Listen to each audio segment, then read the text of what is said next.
Alright, welcome back to Cobalt Black. Today, we're going to be diving into something a little different.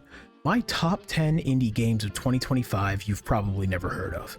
Now before we get started, let me set some ground rules for this list. I had to have actually played the game. It has to have sold under 1 million copies. We're shooting for hidden gems here, non-mainstream hits. It has to have been made purchasable at some point during 2025. Early access into 1.0 can count for this, since games sometimes change prices when leaving early access. And lastly, this is my list. If your favorite game is missing and you think it should be on here, let me know in the comments.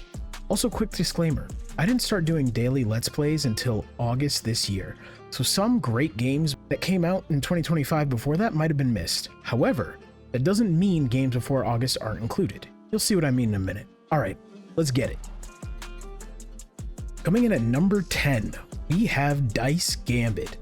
This game is what happens when you take XCOM's tactical combat, splash in some Persona 5, and add dice rolling mechanics to control your units. You're leading a customizable noble family of inquisitors hunting chromatic monsters in the city of Neo Talos. What makes this game special is how you build your family. Literally, you create heirs that inherit both powers and looks from their parents, watching your lineage unfold as you lead them from ruin to prominence. The combat uses dice rolls to control your knights, and you combine these dice to unleash powerful abilities. What I love about this is the reroll system. You're never completely at the mercy of RNG. You can reroll specific dice to optimize your turns. With over 200 unique powers across different classes, the ability to completely break the game with overpowered builds, there's incredible depth here. The game's been getting excellent reviews too, sitting at 86% positive on Steam, with that distinctive art style that really pops. If you like XCOM but want something faster paced, more customization, and that satisfying dice manipulation gameplay, Dice Gambit deserves your attention.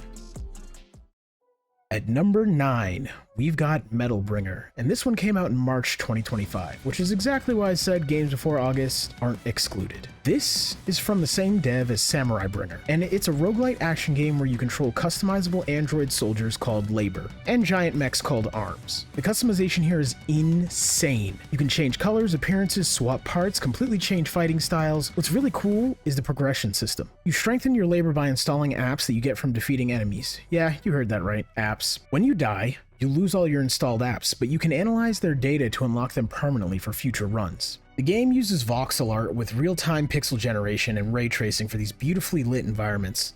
The music is procedurally generated and changes based on the situation, which creates really dynamic feel. It's sitting at 88% positive reviews, with some people praising the customization and that satisfying power progression loop. And at $20 with frequent sales, it's a steal for the amount of content you're getting.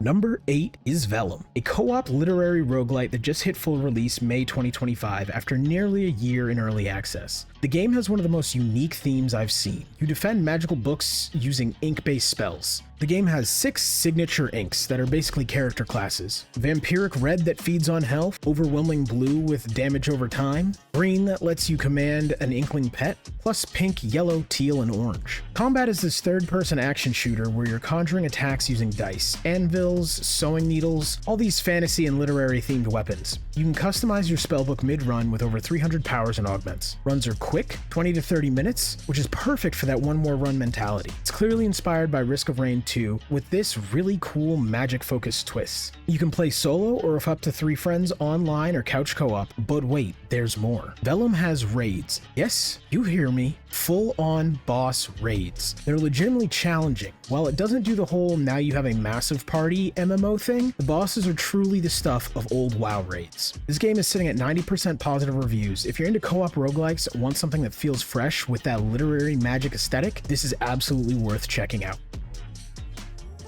Number 7 is Nine Kings, and honestly this one's kind of blown up. It sold over 250,000 copies in its first week when it hit early access in May 2025, so it might not stay unknown for long, but right now it's still under that million copy threshold, so here we are. This is a roguelike kingdom builder that is basically an excuse to launch rocks at people, and I mean that in the best way possible. You're building your city through endless combinations of buildings, units, spells, and positioning. The goal is to break the game and become completely overpowered. Each of the 9 kings has different starting decks, but you can loot rival kings when they attack you to steal their cards from their unique decks. Make peace with kingdoms whose units don't fit your playstyle, and declare war on ones whose powers you want. It's all about creating these stacking buff combos. What makes this special is how accessible it is. Runs are fast-paced, the pixel art is clean, and it doesn't demand hundreds of hours to understand. But the skill ceiling is massive. Community is already sharing completely broken builds that trivialize the game in the most satisfying of ways. It's sitting at 93% positive with over 7,600 reviews. Rock Paper Shotgun called it a roguelike city builder that's actually just an excuse to launch rocks at people. And honestly,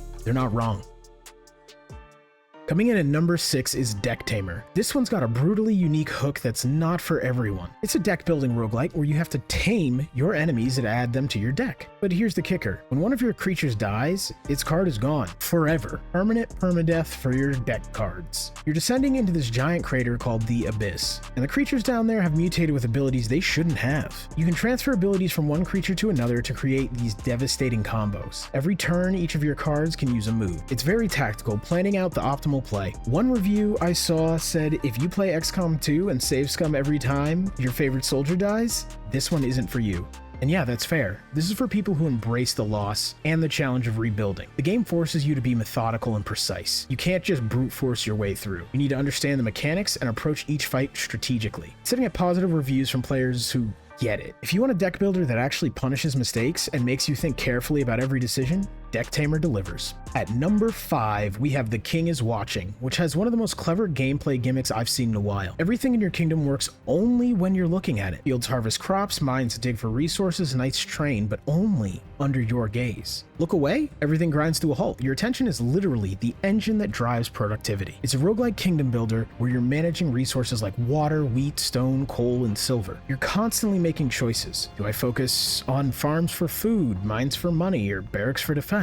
You can even expand your gaze with resources, letting you watch more areas at once. Each land presents different challenges, cursed graveyards, infernal depths, and every defeat grants permanent upgrades for your next run. New governors, stronger defenses, expanded gazes, deeper strategies. What makes this work is how it turns attention management into gameplay. You're physically looking around your kingdom, prioritizing what needs to progress right now, while other things sit idle. It creates constant tension of what do I watch next. The game launched in July 2025 and hit 200,000 wishlists before release. It's sitting at 90% positive reviews with people praising the unique mechanic and satisfying progression loop. At $15, it's a no-brainer if the concept speaks to you.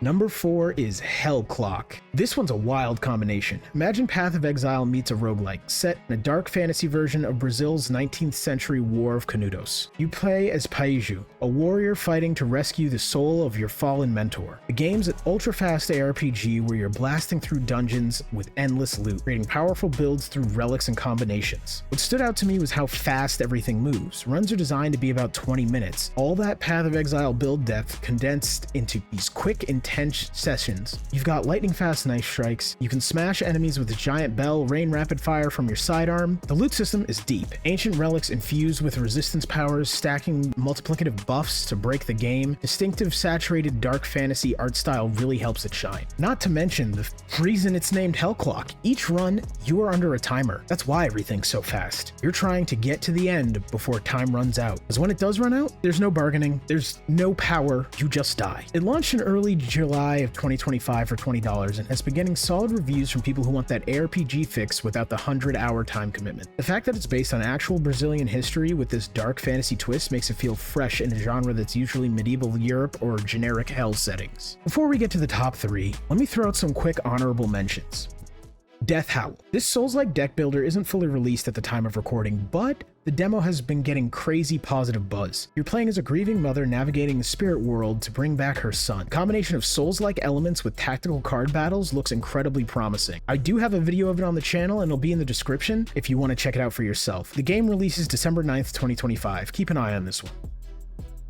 Cubic Cosmos. Fast-paced roguelike card game in early access where you're building armies of pawns, chaining massive combos together. It's tower defense meets deck building with that endless possibilities feel. 92% positive reviews and still being actively developed. And lastly in the honorable mentions is Jump Space, co-op PvE space FPS that's basically be a spaceship crew with your friends. Early access, mission-based, and up to 4 players. If you ever wanted to live out those Star Trek fantasies of actually operating a ship together, this is your jam. Alright, breaking into the top 3, we have Deadzone Rogue, a roguelike FPS set in deep space that just nails that one more run addiction. You're blasting through swarms of hostile machines on massive derelict spaceships. What makes this special is the build system. You're combining powerful augments with elemental effects to completely customize your playstyle. There's over 30 weapons, each modifiable with elemental affixes and upgrades. You can turn a shotgun into a void-spreading crowd crusher, or a submachine gun into a room-clearing hail of ice. Fire, ice, shock, void, all these elements that chain and combo with each other. The game supports solo play or co-op with up to 3 players. And it's got adjustable difficulty for each mission. You can play laid back or crank it up to nightmare mode. There are massive biomechanical bosses, hunter drones, robotic spiders, tons of enemy variety. What I love is how the roguelike elements actually enhance the FPS gameplay instead of just being tacked on. Every run feels different based on what weapon and augments you find, and there's real strategy to how you build your loadout. If you're into roguelike FPS games like Quest or Gunfire Reborn, this absolutely deserves a spot on your wish list.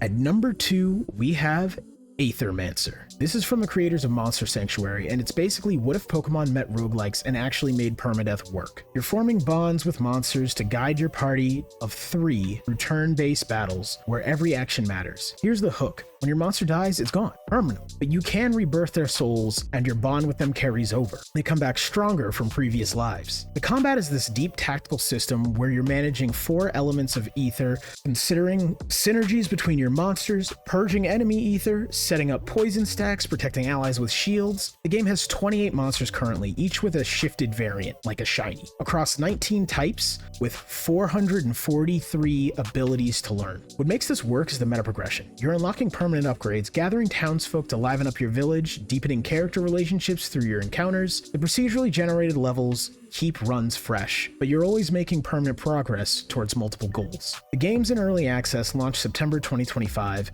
sitting at 90% positive with over 1,500 reviews. The devs are planning to add more monsters, more biomes, deity boss fights, player classes, and fleshed out endings. I've covered this more than once on my channel because honestly, if you love monster collectors or tactical roguelikes, this is a must play, and it's $22, that's absolutely worth it.